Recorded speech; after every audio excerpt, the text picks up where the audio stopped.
Students, electron अपने orbit में कुछ इस तरह से मूव करते हैं। ये ऑर्बिट्स इमेजिनरी होते हैं, यानी ऐसे फिक्स्ड रास्ते जिन पर इलेक्ट्रॉन ने मूव करना होता है। सॉलिड लाइन से इसलिए शो किया जाता है ताकि आपको इनके पाथ्स का अंदाज़ा हो सके कि ये किस तरह से मूव करते हैं। एनीहाउ, यही इलेक्ट्रॉन्स केमिकल रिएक्शंस में हिस्सा लेते हैं और हर तरह की बॉन्डिंग में यही केमिकल रिएक्शंस में यही इलेक्ट्रॉन पार्टिसिपेट करते हैं। एटम के इलेक्ट्रॉन का साइज बहुत ही छोटा है, इसका वेट भी उसी तनासब से बहुत कम होगा। इसके सेंटर एरिया जो वाइट कलर का शो हो रहा है, that is a nucleus. Nucleus इसका सेंट्रल पोर्शन है, जिसको हम कहते हैं कि यही इसका मैसिव पोर्शन है। सारा मैस एटम का इसी न्यूक्लियस पे बेस करता है। इसमें प्रोटॉन्स और न्यूट्रॉन्स मौजूद होते हैं। These subatomic components are responsible for maintaining the stability of the nucleus. यही वो पार्टिकल्स हैं जो न्यूक्लियस को स्टेबल करते हैं। कुदरती तौर पर कुछ न्यूक्लियाई स्टेबल होते हैं और कुछ अनस्टेबल। ये न्यूक्लियॉन्स स्ट्रॉन्ग न्यूक्लियर फोर्स की वजह से एक दूसरे के करीब होते हैं और यही न्यूक्लियर फोर्स न्यूक्लियस की स्टेबिलिटी में अहम किरदार अदा करती है। अब जब हम न्यूक्लियॉन्स को देखें तो इसमें हमें दो तरह के पार्टिकल्स नजर आएंगे। ये ग्रीनिश कलर के पार्टिकल्स न्यूट्रॉन्स कहलाते हैं। इन पर कोई चार्ज नहीं होता, यानी ये न्यूट्रल्स हैं। दूसरे पार्टिकल्स जो रेड कलर्स में नजर आ रहे हैं, इन पर पॉजिटिव चार्ज होता है, इसलिए हम इन्हें प्रोटॉन्स कहते हैं। And we know that there is always a repulsive force between like atoms. Like charges always repel each other. So, in a small nucleus, repulsive force created by like charges become balanced with nuclear force. Nuclear force in charges को ज़्यादा परे नहीं जाने देती, जो nucleus से बाहर निकल जाए, और उन्हें स्टेबल रखती है, जिससे न्यूक्लियस और एटम दोनों स्टेबल रहते हैं। न्यूक्लियस में मौजूद न्यूट्रॉन्स प्रोटॉन्स के दरमियान बैरियर का काम करते हैं, प्रोटॉन की रिपल्सिव फोर्स को कम करते हैं और इससे न्यूक्लियस स्टेबल रहता है। स्टूडेंट्स, दो मेन फैक्टर्स हैं जो कि न्यूक्लियस की स्टेबिलिटी का बायस बनते हैं। नंबर 1, प्रोटॉन और न्यूट्रॉन के दरमियान रेशियो क्या है, नंबर ऑफ प्रोटॉन्स और नंबर ऑफ न्यूट्रॉन्स की रेशियो क्या है, और दूसरी चीज़ कि न्यूक्लियॉन्स का टोटल नंबर क्या है। टोटल नंबर ऑफ प्रोटॉन्स और न्यूट्रॉन्स जब वेरी करेंगे तो उससे भी स्टेबिलिटी में फ़र्क पड़ेगा। जैसे एक एग्जाम्पल के तौर पे हम देखते हैं, हमारे पास हीलियम है।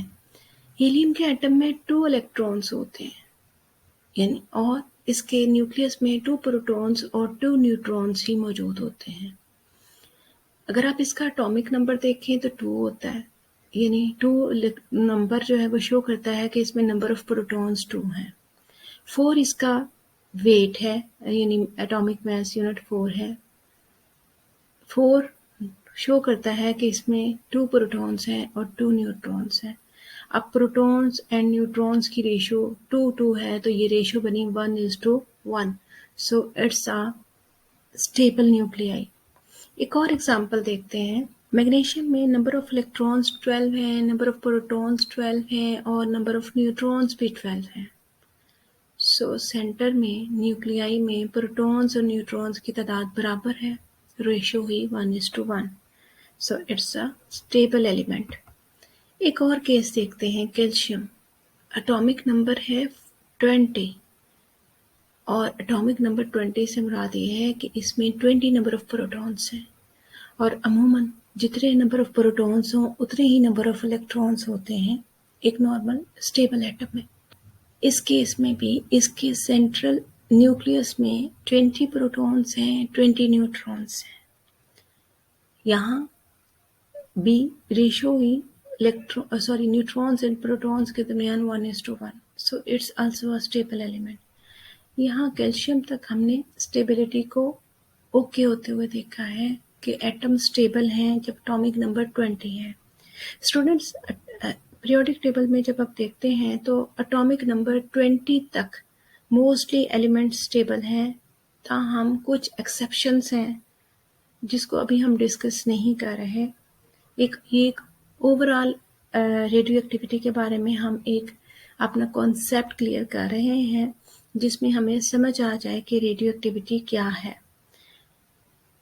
अभी आप आउटलाइन में पढ़ते हुए यही कंसीडर करें कि कैल्शियम यानी 20 जहाँ तक इसका एटॉमिक नंबर आता है, पीरियोडिक टेबल में 20 एटॉमिक नंबर तक जो एलिमेंट्स आते हैं वो मोस्टली स्टेबल होते हैं, उनके न्यूक्लियाई मोस्टली स्टेबल होते हैं, ताहम कुछ एक्सेप्शंस पाई जाती हैं।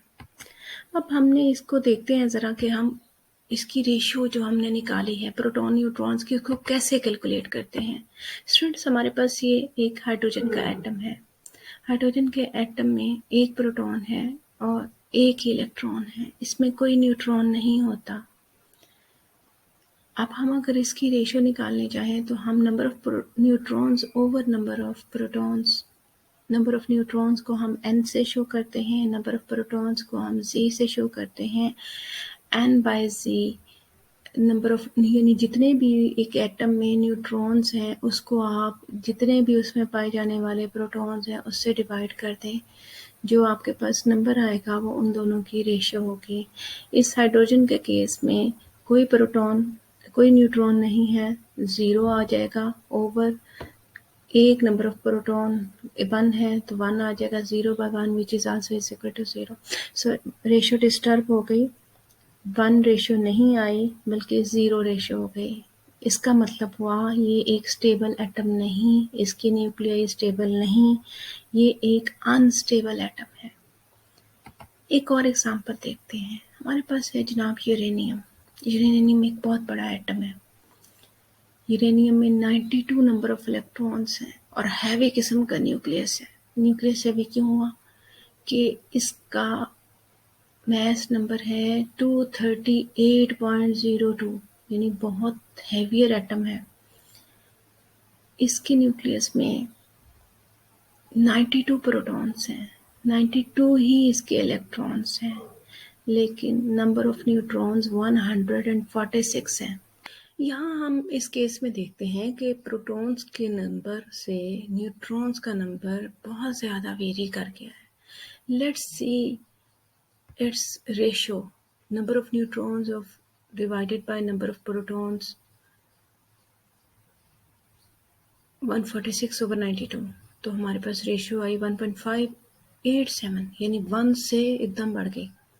स्टूडेंट्स, आपकी इंफॉर्मेशन के लिए बताते चलूँ कि ये रेशियो पूरे पीरियोडिक टेबल में 118 एलिमेंट्स में सबसे ज़्यादा है, यानी वो एलिमेंट जिसकी न्यूट्रॉन टू प्रोटॉन रेशियो सबसे ज़्यादा है, दैट इज़ यूरेनियम। एटम सबसे ज़्यादा अनस्टेबल एटम है जिसका न्यूक्लियाई मोस्ट अनस्टेबल है। दूसरा मेन फैक्टर जो कि एटम की अनस्टेबिलिटी का बायस बनता है वो है total number of nucleons in the nucleus, यानी जैसे ही number of protons and neutrons बढ़ेंगे किसी एटम में तो साइज ऑफ एटम और साइज ऑफ न्यूक्लियस बिगर हो जाएगा। नंबर ऑफ प्रोटॉन्स बढ़ेंगे तो उसके अकॉर्डिंगली नंबर ऑफ इलेक्ट्रॉन्स भी बढ़ेंगे और इसी के मुनासिब से न्यूट्रॉन्स की तादाद भी बढ़ती है।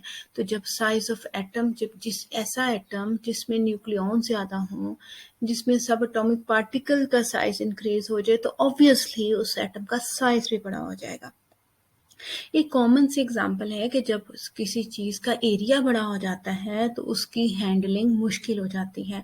तो इन शॉर्ट मैं इसको ऐसे कहूंगी कि जब साइज ऑफ न्यूक्लियस बड़ा हो जाता है तो एटम को कंट्रोल करना, एटम के न्यूक्लियस को कंट्रोल करना मुश्किल हो जाता है।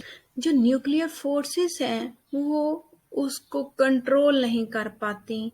एटम की न्यूक्लियर फोर्स उस ज़्यादा मैसिव पार्टिकल्स को कंट्रोल करने के काबिल नहीं रहती, तो भी एटम अनस्टेबल हो जाता है।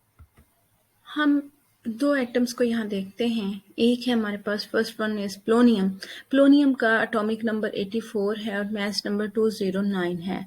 इसमें 84 नंबर ऑफ इलेक्ट्रॉन्स हैं, 84 ही प्रोटॉन्स हैं, जबकि इसमें नंबर ऑफ न्यूट्रॉन्स 125 हैं, that are too much. So 129 plus 84, 209 nucleons को प्रोटेक्ट करना विद न्यूक्लियर फोर्स न्यूक्लियस के लिए बहुत मुश्किल हो जाता है। इसके साथ साथ आप ये हमारे पास एस्टाटीन है, इसको नोटिस करें। ये प्लोनियम के बाद एस्टाटीन का नंबर आता है 85 है। यहाँ भी वही सिचुएशन चलती है, साइज बहुत बड़ा, एटम की न्यूक्लियर फोर्स न्यूक्लियॉन्स को होल्ड नहीं कर पाती, नंबर 1 पॉइंट। नंबर 2 ये कि इनका जो है न्यूट्रॉन प्रोटॉन रेशियो है वो 1 से वेरी कर जाती है, 1 से ग्रेटर हो जाती है, तो डिफरेंस बढ़ जाता है, जिसकी वजह से न्यूक्लियाई अनस्टेबिलिटी की तरफ जाते हैं। ये हमारे पास यूरेनियम का एटम है, हमें पता है इसमें 92 इलेक्ट्रॉन्स हैं, 92 प्रोटॉन्स हैं और 146 न्यूट्रॉन्स हैं। 146 न्यूट्रॉन्स हैं। सो अंदर इसके अगर हम देखें तो ये इतना बड़ा न्यूक्लियाई है। ये रेड कलर के नंबर ऑफ प्रोटॉन्स को शो हो रहे हैं और ब्लू कलर में जो है नंबर ऑफ इलेक्ट्रॉन्स शो हो रहे हैं। अब इसको न्यूक्लियर फोर्स ने होल्ड किया होता है, लेकिन आप यहाँ देख सकते हैं कि न्यूक्लियर फोर्स जो है उसको बैलेंस नहीं कर पा रही, वो अनस्टेबिलिटी की तरफ जा रहा है। अंदर से इसके ऐसे हैं जैसे एनर्जी लेवल हाई हुआ है, सो एनर्जी रिड्यूस करनी पड़ेगी उसको। अगर हम इसको देखें तो ये हमें टोटल एटम जो है वो कुछ इस तरह से नजर आएगा। एक एटम है, उसके न्यूक्लियाई के अंदर एनर्जी लेवल बढ़ा हुआ है और वो एनर्जी जो है वो अपने आप को न्यूक्लियाई स्टेबल नहीं कर पा रहा। ये इसकी मिसाल मैं बिल्कुल ऐसे दूंगी, जैसे आपको छींक आने लगती है। छींक आने से पहले जो आपकी सिचुएशन है आप उसको एक्सप्लेन नहीं कर पाते, आपके अंदर का हालात कैसे होते हैं। बट जो ही छींक आ जाती है, आप बॉडी से कुछ रिलीज करते हो तो साथ ही आप सेटिस्फाइड हो जाते हो। आप बिल्कुल ऐसे ही समझें, ये एटम इस वक्त वो ही सिचुएशन शो कर रहा है।